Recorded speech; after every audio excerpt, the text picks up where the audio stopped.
I love the movie, and I think it is just it felt like it lasted 5 minutes, and I was also on the edge of my seat, even though I knew obviously you would wind up getting Michael Jordan to sign on the dotted line. What is your recollection of signing Michael Jordan?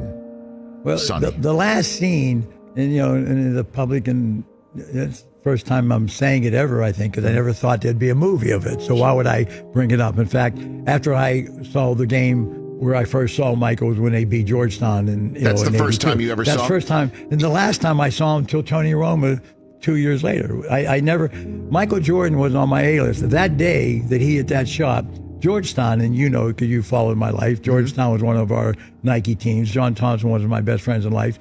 He hit that shot that beat the team that was working for Nike at that time. I mean, we had Nike, had nothing to do with North Carolina, never met, Dean Smith. And you had never seen Michael Jordan play? And never saw him play again until he went pro. I'm very honest about that. And that's the irony of the whole movie, and that's what the public's going to get. The way Matt played that scene of me, having psychologically the film and all that stuff, that's an improvement, because in my mind, what Matt did was make a whole scene out of exactly what I told him happened in my mind. Which was the fact that you saw Jordan calmly make the shot. Right, and that Dean Smith had clearly drawn up a play for him at that young stage of his life. James Worthy, one of the greats of that era, come across and drag the defensive man with. I never forgot that. Then I was home. I was mad because we didn't win. We beat Georgetown and John and all the kids and Patrick. And I never thought about it until the day they brought me into Nike and asked me to talk about signing an athlete that they never had. They had pros, as you know, but they never had a signature guy. So to go where you want to take me on the show, Rich, I want to say, that scene that Matt replayed, and he eloquently talked about it to the public in that 3 or 4 minute piece, explains my mind. If I can't just keep saying, well, I saw him and I liked him, it doesn't make sense, right? And that's why I never talked about it before. But if you explained it to, I saw something that just stuck in my mind, and as life went through for me, I had an ability somehow, because, to use this on your show today, I did see Kobe, never saw him before. I did see Tracy McGrady, was involved with LeBron when he was a sophomore and a junior in high school. I have a gift. The gift is I think I can tell talent at a low level or a small level or whatever level that was. And it was nothing planned. I didn't know anything about it. In fact, if you would have asked me, early in my life, basketball was the least interesting sport to me. I was a pretty good athlete, but I was horrible in the game of basketball, even getting there. But to go to the movie, it is so direct, and there's more questions for you, but that scene, to me, tells the public that's why we signed him. There was no logic for me to say against the other people in the room that day were more powerful at Nike than I was. Yes. I ran to college thinking I had nothing to do with the pros. So you did go to Michael's house? You did, and you knocked on, you called? Not physically to Michael's house. Okay. We had that conversation, though. I actually talked to his mother after I met him at Tony Romo's, because I had the sense there that we had a shot with him, but I knew the most important person in his life, his respect for Dean Smith, was obvious. But the one thing he said to me as we sat there at lunch that day, that first and only day I met him till after he signed him, was his family. And that is what I started a phone conversation with her. She knew who I was.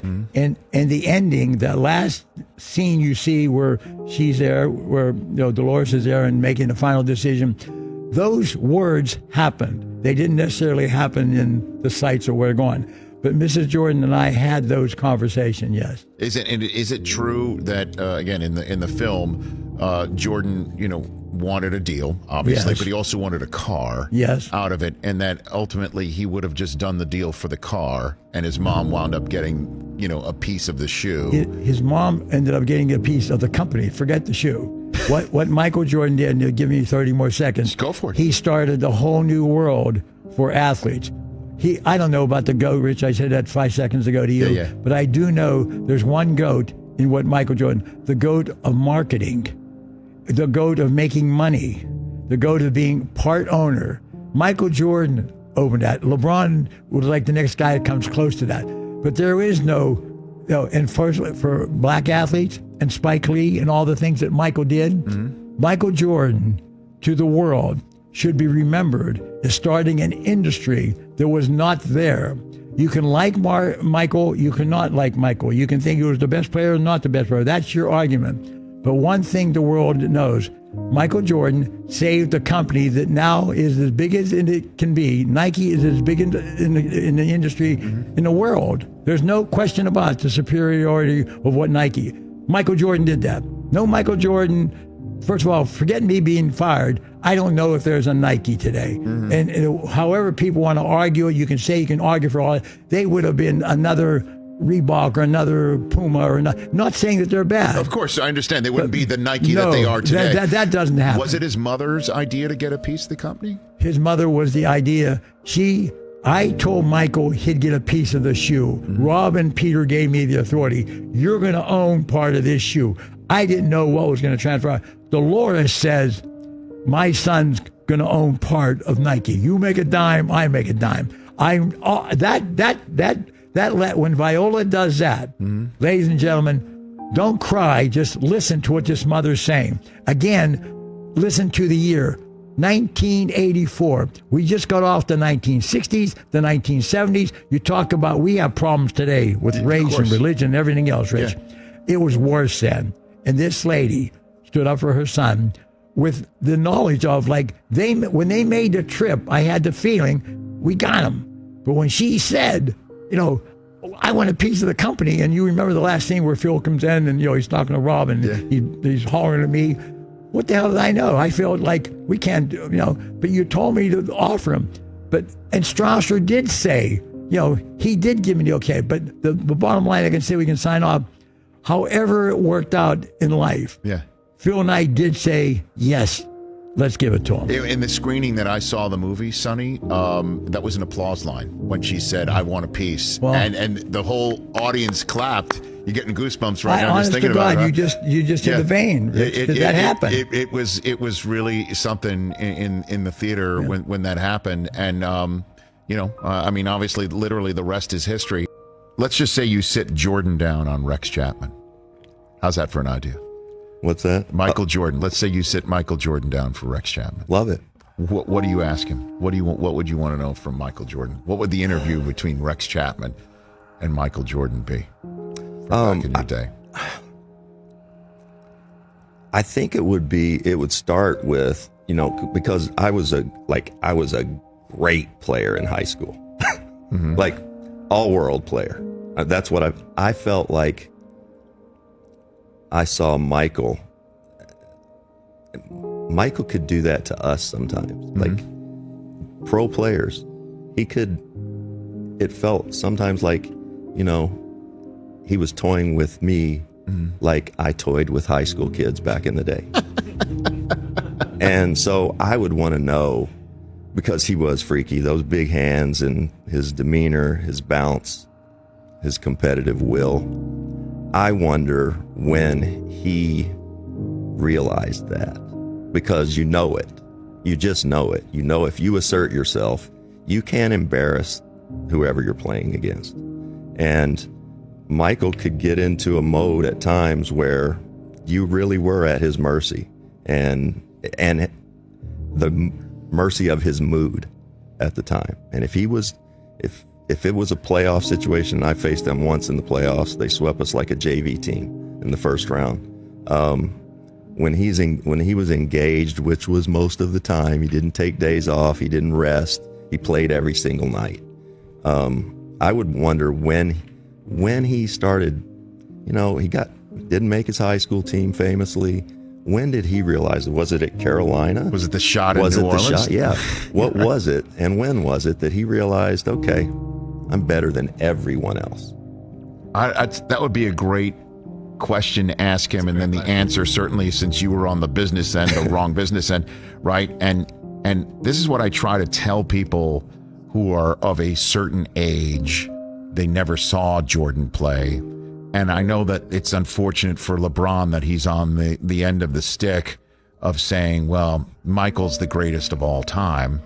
But what you just said, I don't know if we could sit here and say LeBron toys with anybody and would toy with other professionals. I mean, he is stupendous. He's going to wind up the greatest scorer in the history of the game and a champion and an all-time great and, you know, all of those things and accolades he deserves. But when it comes down to it, I just remember Michael Jordan would rip your heart out and show it to you pumping and then, you know, put it back in, surgically repair it, and then do it again. You know, like LeBron's a little more empathetic, probably. I just, and as an athlete, you know, we kind of hate that, just as a cutthroat, you know, the way we're raised, be a man, and you just go out there and you kill him. LeBron's not wired exactly like Michael is. Almost no one is. But I respect the heck out of LeBron. And I do think he has had, you know, he's still amazing. He's almost leading the league in scoring. His game is different than it was 7 years ago. He was the fastest man on the planet, end to end, reckless abandon, and he did toy with people. I mean, he's gone through that. I think the older he's gotten, he paces himself a little more, and heck, he's played forever. To put him in the category with Michael is not unreasonable. I, of course, am biased. I think Michael's the best player ever. LeBron, what he's done, though, on and off the court, he's put himself out there. You know, the guy's never been in trouble. He's never been in trouble. He's made, you can question the decision, okay, whatever. But that dude from age 17, 15 was supposed to be the next guy, and he's been that guy. I can't imagine, you know, we can't pay enough as NBA people. You can't pay guys like LeBron and Stephen enough to, you know, put the league on their back like it is. Yeah, I did sports centers after LeBron high school games. That's how long that's happened. That's right. You know, I would do sports centers, and LeBron's high school games would be on ESPN. And, you know, there were no camera phones when Jordan was doing it. There was, you know, I guess towards the end of the 80s, Mike and the Mad Dog in New York, there weren't shows like this. Twitter didn't exist. I mean, it's a totally different era in which LeBron is doing it. What year did he come out?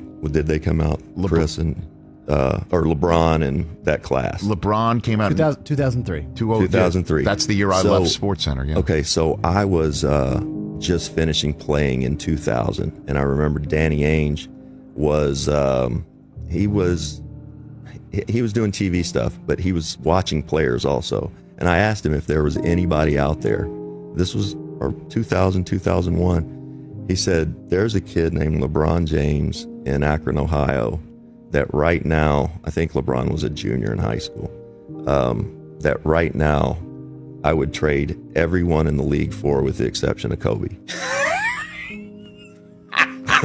Danny Ainge said that, and I went, what are you talking about? And then I watched some film of him playing football and then also playing basketball. And the only thing he couldn't do was shoot. That was it. He could do everything else.